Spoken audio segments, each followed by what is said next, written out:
हर खबर पर होगी आपकी पकड़। डाउनलोड कीजिए एबीपी लाइव ऐप।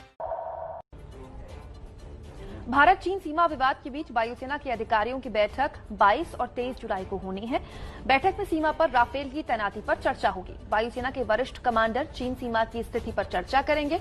सूत्रों के मुताबिक वायुसेना चीफ आरकेएस भदौरिया के नेतृत्व में होने वाली इस बैठक का मुख्य एजेंडा चीन के साथ सीमाओं पर स्थिति और पूर्वी लद्दाख और उत्तरी सीमाओं में बल द्वारा की गई फॉरवर्ड तैनाती होगा। बिहार के किशनगंज बॉर्डर पर नेपाल पुलिस ने भारतीय युवक को गोली मारकर घायल कर दिया। किशनगंज जिले के टेढ़ागाछ के फतेहपुर में नेपाल बॉर्डर सीमा पर शनिवार की रात नेपाल पुलिस ने 3 भारतीय नागरिकों पर फायरिंग की। फायरिंग में जितेंद्र कुमार को गोली लगी, वो घायल हैं। जितेंद्र का इलाज पूर्णिया में चल रहा है, जहां उनकी हालत गंभीर है। ग्रामीणों ने बताया है कि जितेंद्र अपने 2 दोस्तों के साथ मवेशी खोजने नेपाल बॉर्डर तक चला गया। घटना के बाद से भारत नेपाल सीमा पर तनाव है। आज जयपुर में सचिन पायलट समर्थक 18 विधायकों की याचिका पर सुनवाई जारी रहेगी। सचिन पायलट और 18 बागी विधायकों ने विधानसभा से अयोग्य करार देने के नोटिस को चुनौती दी है। कांग्रेस ने विधानसभा अध्यक्ष से शिकायत की थी कि विधायकों ने कांग्रेस विधायक दल की सोमवार और मंगलवार को कोई 2 बैठकों में व्हिप जारी होने के बाद भी हिस्सा नहीं लिया। वहीं पायलट खेमे की दलील है कि पार्टी का व्हिप केवल तब लागू होता है जब विधानसभा का सत्र चल रहा हो। आईआईटी भुवनेश्वर और एम्स की एक संयुक्त रिसर्च रिपोर्ट में कोरोना पर चिंता बढ़ाने वाली खबर सामने आई है। वैज्ञानिकों का दावा है कि मानसून और सर्दियों में कोरोना के मामलों में संख्या बढ़ जाएगी। रिसर्च की माने तो बारिश और सर्दियों में मौसम के ठंडे होने से देश में कोविड-19 के संक्रमण के लिए यह समय अनुकूल हो सकता है। आईआईटी भुवनेश्वर के प्रोफेसर वी विनोद की अगुवाई में यह स्टडी अप्रैल और जून के बीच 28 राज्यों में आए मामलों को ध्यान में रखते हुए की गई है। स्टडी में पाया गया है कि मौसम में नमी बढ़ने से कोरोना के मामले बढ़ते हैं और केस दोगुना होने का समय लगभग 1.18 दिन घट जाता है। पीएम मोदी ने 7 राज्यों के मुख्यमंत्रियों को फोन कर बाढ़ और कोरोना की स्थिति पर चर्चा की। पीएम मोदी ने बिहार, असम, आंध्र प्रदेश, तेलंगाना, तमिलनाडु, उत्तराखंड और हिमाचल प्रदेश के सीएम से बात कर उनके राज्य में कोरोना और बाढ़ की स्थिति के बारे में विस्तार से चर्चा की और केंद्र से हर जरूरी मदद का भरोसा दिलाया। असम के सीएम सर्बानंद सोनोवाल से पीएम मोदी ने बागजान गैस कुएं में आग बुझाने के प्रयासों को लेकर भी जानकारी ली। अयोध्या में रामलला के भव्य मंदिर के निर्माण की तारीख तय हो गई है। 5 अगस्त को अयोध्या में मंदिर निर्माण के लिए भूमि पूजन किया जाएगा। पीएम मोदी भूमि पूजन में शामिल होने के लिए अयोध्या जाएंगे। पीएम मोदी सुबह 11 बजे से दोपहर 1 बजे तक अयोध्या में रहेंगे और इसी दौरान भूमि पूजन करेंगे। विकास दुबे मुठभेड़ केस में सुप्रीम कोर्ट में आज सुनवाई होगी। यूपी के कानपुर में विकास दुबे और उसके साथियों के एनकाउंटर केस में निष्पक्ष जांच के लिए सुप्रीम कोर्ट में याचिका दाखिल की गई है। पिछले हफ्ते हुई सुनवाई में सुप्रीम कोर्ट ने एक जांच आयोग बनाने के आदेश दिए थे। मोबाइल सेवा कंपनियों पर देनदारी के मामले में सुप्रीम कोर्ट में आज सुनवाई होगी। मोबाइल सेवा कंपनियों पर करीब 1.5 लाख करोड़ रुपए की देनदारी के मामले पर सुनवाई होनी है। लॉकडाउन के दौरान खुद को नुकसान में बताकर इस भुगतान के लिए समय मांग रही कंपनियों से सुप्रीम कोर्ट ने 10 साल का हिसाब किताब पेश करने को कहा है। सरकार ने कंपनियों की तरफदारी करते हुए कहा था कि उन्हें बड़ी देनदारी एक ही बार में चुकाने के लिए कहा गया तो देश में टेलीकॉम सेक्टर का बुरा हाल हो जाएगा, उपभोक्ताओं पर भी इसका असर पड़ेगा। आज की सुनवाई में सुप्रीम कोर्ट यह तय करेगा कि मोबाइल कंपनियों को रकम चुकाने के लिए कितना समय दिया जाए। छत्तीसगढ़ में हरेली पर्व के मौके पर आज गोधन न्याय योजना की शुरुआत होने जा रही है। प्रदेश के अलग अलग जिलों में कार्यक्रम आयोजित किए जाएंगे। इसके लिए सीएम भूपेश बघेल ने मंत्रियों, संसदीय सचिवों और प्राधिकरण के अध्यक्षों को जिम्मेदारी सौंपी है। सीएम भूपेश बघेल खुद रायपुर दुर्ग का प्रभार देख रहे हैं। गोधन न्याय योजना के तहत राज्य सरकार गौपालकों से 2 रुपए प्रति किलो की दर से गोबर खरीदेगी और वर्मी कंपोस्ट खाद और दूसरे उपयोगी उत्पाद बनाए जाएंगे। यूपी की राजधानी लखनऊ में आज से 4 इलाकों में लॉकडाउन लगा दिया गया है। लखनऊ के इंदिरा नगर, गाजीपुर, आशियाना और सरोजनी नगर में आज से पूर्ण लॉकडाउन लगाया जाएगा। लखनऊ प्रशासन के मुताबिक इन इलाकों में सबसे ज्यादा कोरोना के केसेस आए हैं, जिसकी वजह से फैसला लिया गया। उपभोक्ताओं के अधिकारों की रक्षा के लिए आज से पूरे देश में कंज्यूमर प्रोटेक्शन एक्ट लागू होने जा रहा है। सरकार ने कंज्यूमर प्रोटेक्शन एक्ट 2019 के लिए नोटिफिकेशन जारी कर दिया है। नया कानून कंज्यूमर प्रोटेक्शन एक्ट 1986 का स्थान लेगा। नए कानून के तहत ग्राहक किसी भी कंज्यूमर कोर्ट में शिकायत दर्ज करा सकते हैं। कंज्यूमर प्रोटेक्शन एक्ट 2019 के लागू होने के बाद उपभोक्ता की शिकायतों पर तुरंत कार्रवाई करनी जरूरी होगी। ग्राहकों के साथ फर्जीवाड़े पर 2 से 5 साल तक की कैद या 50 लाख तक का जुर्माना पड़ सकता है। ग्राहक को फर्जी या लुभावने विज्ञापन देने पर भी कार्रवाई हो सकती है। मध्य प्रदेश के उज्जैन महाकाल मंदिर में अब से केवल एमपी के स्थानीय निवासियों को ही दर्शन का मौका मिलेगा। कोरोना के खतरे को देखते हुए राज्य सरकार ने दूसरे राज्यों से आ रहे भक्तों पर रोक लगाने का फैसला किया है।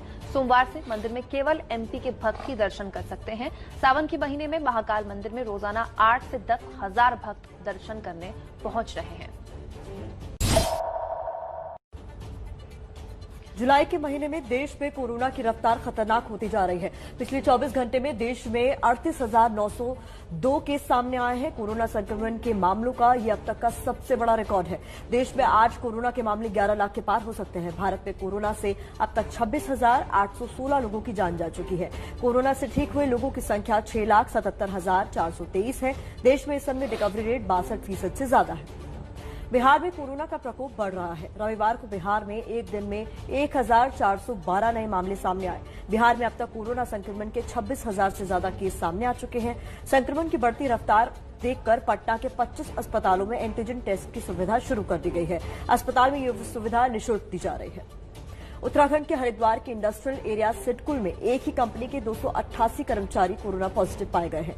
एमएनसी कंपनी में काम कर रहे 500 कर्मचारियों की रिपोर्ट आना भी बाकी है। इन कर्मचारियों से शहर भर में कोरोना संक्रमण के फैलने का खतरा बढ़ गया है। एक साथ इतनी बड़ी संख्या में कोरोना पॉजिटिव केस आने के बाद डीएम ने हरिद्वार की सभी फैक्ट्रियों के 10% कर्मचारियों का कोरोना टेस्ट कराने के आदेश दे दिए हैं। बिहार में आरजेडी नेता तेजस्वी यादव ने सीएम नीतीश कुमार पर आरोप लगाया है कि बिहार में लोग कोरोना से परेशान हैं, लेकिन सरकार वर्चुअल रैली कर रही है। तेजस्वी ने कहा कि सरकार के मुखिया ने बिहार की जनता को कोरोना संकट में मरने के लिए छोड़ दिया है। तेजस्वी के बयान पर जेडीयू प्रवक्ता निखिल मंडल ने पलटवार करते हुए कहा, तेजस्वी यादव उस सीएम पर उंगली उठा रहे हैं जिनका लोहा सब मानते। यूपी के बागपत में बीजेपी के गाजियाबाद लोनी से विधायक नंद किशोर गुर्जर ने शिव मंदिर में जबरन जलाभिषेक किया। पूरा गांव भगवान परशुरामेश्वर महादेव मंदिर में बीजेपी विधायक नंद किशोर गुर्जर अपने असलाधारी गार्ड के साथ मंदिर पहुंचे थे और पीछे के दरवाजे से मंदिर में जाकर जलाभिषेक किया। विधायक नंद किशोर ने न चेहरे पर मास्क लगाया था और न ही सोशल डिस्टेंसिंग का पालन किया था। मंदिर प्रबंधन समिति ने कोरोना के चलते मंदिर को बंद रखा था और सिर्फ झंडा पूजन की रस्म निभाई थी।